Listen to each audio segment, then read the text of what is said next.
बिस्मिल्लाहिर्रहमानिर्रहीम अल्लाहुम्मा सल्लि अला सय्यिदिना व मौलाना मुहम्मद व अला आलिहि व सहबिहि अजमाइन। अल्लाह ताला के एहसान और करम से रमज़ान शरीफ बिल्कुल करीब है सर पे। अल्लाह ताला इसकी बरकतें आफ़ियत हमें अता फ़रमाए। रमज़ान शरीफ ज़िंदगी भर का लाएअमल बना लीजिए। अपने आप को बीमारियों, तकलीफ़ों, मुसीबतों, दुखों और पैसे की बर्बादी से बचा लीजिए। देखिए, ये प्यारा महीना जो है ये हमें बहुत सारी चीज़ें सिखाता है, जिसमें से मैं तिब्बी उसूल के हिसाब से एक बात आपके गोशगुजार करता हूँ। इंशाअल्लाह सारी ज़िंदगी अगर आप इस पे अमल करेंगे तो बहुत सारी बीमारियों, मुसीबतों से आप बच जाएंगे। बुनियादी बात यह है कि अल्लाह तबारक व तआला ने हमें इंसान पैदा किया और हमारे लिए मुख्तलिफ़ ग़िज़ाओं को हमारे लिए ज़रिया हयात बनाया। हम बहुत सारी चीज़ें खाते पीते हैं जो कुछ हमारी सेहत के लिए ठीक होती हैं, कुछ हमारी सेहत के लिए मुज़िर होती हैं। मुज़िर हमें नुकसान देती हैं, नफ़ा बख्श चीज़ हमारा खून बनता है। एक बुनियादी बात यह है कि कोई भी दवा हमारे बदन में जाए तो वो हमारा जुज़्व बदन नहीं बनती, बल्कि वो किसी भी उज़्व के फ़ेल को तेज़ करके हमारे बदन को खुराक हज़म होने में मुआविन और मददगार होकर जिस्म से ख़ारिज हो जाती है। जबकि ग़िज़ा जो हम खाना पीना करते हैं ये हमारा जुज़्व बदन बनता है। जब ये हमारे मुंह से दाखिल होकर बॉडी से ख़ारिज होता है तो इसके दरमियान 4 हज़म हैं। पहला हज़म हमारे मुंह में होता है, यानी जो भी हम खाना खाते हैं वो हमारे मुंह में थूक के साथ शामिल होकर हमारा जुज़्व बदन बनता है। ये हाज़िम अव्वल है।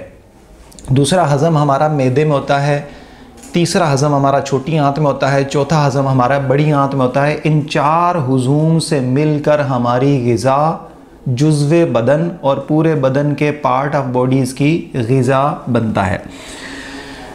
अब जो बहुत अहम बात है वो ये है कि जब हम खाना खाते हैं तो इसके दौरान कुछ टाइम सर्फ होता है।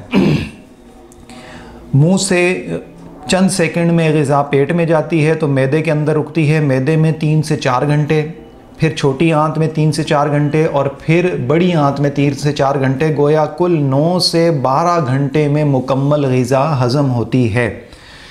अब रोज़ा हमें क्या सिखाता है? रोज़ा और हमारी ग़िज़ा में एक बड़ा अहम अमल दखल है। वो ये है कि जब हम ग़िज़ा खाते हैं और ग़िज़ा हमारे मुंह से पेट में जाती है और मैदे के अंदर पहुंचती है तो हमारा तमाम निज़ाम हज़म, हमारी कुव्वत मुदब्बरा बदन और कुव्वत मुदाफ़ियत यानी इम्यूनिटी और वाइटल फोर्स और निज़ाम हज़म, ये तमाम के तमाम मुतवज्जे हो जाते हैं उस ग़िज़ा को हज़म करने में। मैदे से छोटी आंत में, छोटी आंत से बड़ी आंत में, ये तमाम दौरानिया 12 घंटे का कमोबेश होता है। लेकिन इसमें ख़राबी का सबब क्या होता है? ख़राबी उस वक्त पैदा होती है कि जब हम ग़िज़ा पर ग़िज़ा खाते हैं। मसलन पहली ग़िज़ा को मुकम्मल तौर पर हज़म होने और जुज़्व बदन बनने में 12 घंटे का वक्त सर्फ हुआ। इसमें कुछ थोड़ी सी एक बात अर्ज़ कर देता हूँ कि बाज़ चूँकि ये मखसूस पीरियड नहीं है, इसमें कम व बेशी हो सकती है। जिस तरह के हल्की लाइट ग़िज़ाएँ, शोरबे वाली पतली ग़िज़ाएँ खाई जाएँ तो ये जल्द हज़म हो जाती हैं, और सकील ग़िज़ाएँ जैसे पकोड़े, समोसे, रोल, कबाब, टिक्के, फ़ास्ट फूड और बग़ैर शोरबे वाली ग़िज़ाएँ खाई जाएँ तो वक्त ज़्यादा लगता है। तो ये एक अंदाज़ा है कि 12 घंटे के अंदर अंदर मुकम्मल ग़िज़ा हज़म होती है। तो नुकसान का सबब कब होता है कि जब हम इस ग़िज़ा को खाने के बाद हज़म करने से पहले यानी अभी ग़िज़ा छोटी आंत में पड़ी है या अभी ग़िज़ा हमारी बड़ी आंत में पड़ी है, उसके बाद हम नई ग़िज़ा खा लेते हैं।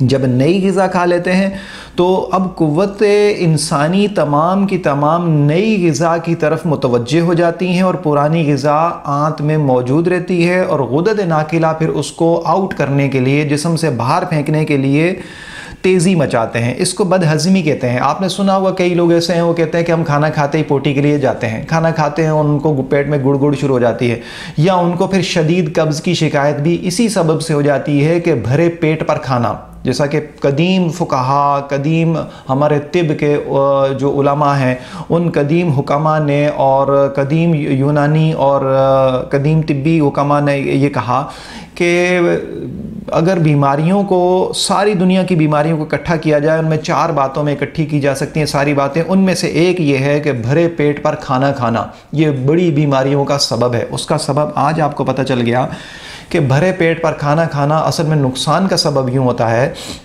کہ جب آپ بھرے پیٹ پر کھانا کھاتے ہیں تو ساری قوتیں جو پہلے ہضم میں مشغول تھیں، غذا لینے میں مشغول تھیں، انہوں نے اس کھانے کو ویسے ہی چھوڑ دیا، وہ کچی غذا پیٹ میں رہ گئی، نئی غذا جو آپ نے کھائی تھی اس نئی غذا کی طرف بدن مائل ہو گیا۔ اب آپ بدن کے اندر ایک عجیب ہلچل مچ جاتی ہے، وہ ہلچل یہ ہوتی ہے کہ وہ پرانی غذا کو نکالے اور نئی غذا کی طرف توجہ دے کر اس کو ہضم کرے۔ اب روزہ کیا اس میں عمل دخل کرتا ہے؟ دیکھیے روزہ اللہ تعالیٰ نے کمال رکھا ہے کہ روزہ جب ہم صبح رکھتے ہیں تو اس روزے کی مقدار ہمارے پاکستان ہندوستان کے حساب سے 11-12 گھنٹے سے لے کر 17 گھنٹے تک کا روزہ ہوتا ہے۔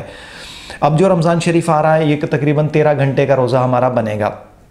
تو یہ 13 گھنٹے میں جو ہم نے سحری میں غذا کھائی تھی، یہ 13 گھنٹے میں کمال درجے کے اپنے وقت کے اندر پوری ہضم ہو کر ہمارے پورے وجود کو لگے گی۔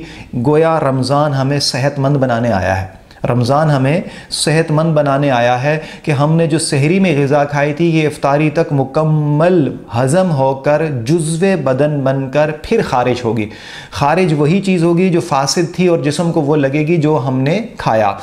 دیکھیے یہ جو دوپہر کا کھانا ہے یہ کئی قوموں، کئی رسم و رواج اور کئی علاقوں کے اندر موجود نہیں ہے۔ ہماری اسلامی روایات، حضور نبی پاک صلی اللہ علیہ وسلم کی تعلیمات میں بھی دوپہر کے کھانے کا کوئی خاص تصور نہیں ملتا۔ ہاں شام کے وقت ہلکا پھلکا پانی کے اندر شہد ملا کر لے لینا یا چند کھجوریں کھا لینا تو ضرور شامل ہے، ورنہ کئی روایات، کئی علاقے، کئی دنیا کے ایسے موجود ہیں قومیں کہ جو صرف 2 کھانے کھاتی ہیں، یعنی انہوں نے صبح کا کھانا کھانا ہے اور رات کا کھانا کھانا ہے، دوپہر میں ان کا کھانے کا کوئی کانسیپٹ نہیں ہے۔ عرب کے اندر بھی دوپہر کے کھانے کا کانسیپٹ نہ ہونے کے برابر ہے، صبح کا کھانا ہے، رات کا کھانا ہے۔ ہمارے ہاں ایک الٹا ماحول ہے کہ ہم ناشتہ ہلکا کرتے ہیں، دوپہر کا کھانا زیادہ کھاتے ہیں اور پھر رات کا کھانا پھر زیادہ کھاتے ہیں۔ اب دیکھیے 12 گھنٹے تو بنتے ہی نہیں ہیں، اگر کوئی صبح 7-8 بجے ناشتہ کرتا ہے 7 سے 8 بجے تو دوپہر کا کھانا 2 بجے کھا رہا ہے، اور پھر دوپہر کا کھانا 2 بجے کھاتا ہے تو رات کا کھانا پھر 8-9 بجے کھاتا ہے، تو اس کا مطلب یہ ہوا کہ ناشتہ ہضم نہیں ہوا، دوپہر کا کھانا ہضم ہی نہیں ہوا، رات کا کھانا۔ تو حاصل یہ ہوا کہ یہ رمضان شریف ہمیں قاعدہ زندگی، صحت اور ہمیں لمبی زندگی گزارنے کے اصول سکھا رہا ہے کہ آپ اگر دن میں 2 دفعہ کھانا کھاتے ہیں، بہترین صبح کا کھانا اور بہترین رات کا کھانا، تو دونوں کے درمیان کوئی 11-12 گھنٹے کا وقفہ مل جائے گا۔ اگر ہم سحری صبح 5 بجے کرتے ہیں، افطار 6-6:30 بجے کرتے ہیں، 12 گھنٹے 12.5 گھنٹے کا دورانیہ۔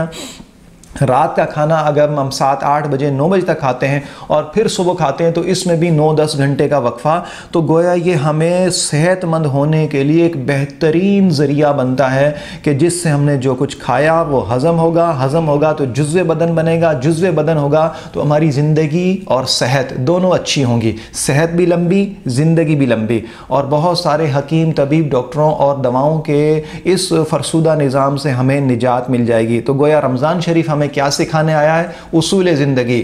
رمضان کیا سکھانے آیا ہے؟ صحت زندگی۔ رمضان کیا سکھانے آیا ہے؟ ہمیں ایک بہترین لائف سٹائل زندہ رہنے کا۔ اللہ تعالی ہمیں اس رمضان کی برکتیں عطا فرمائے۔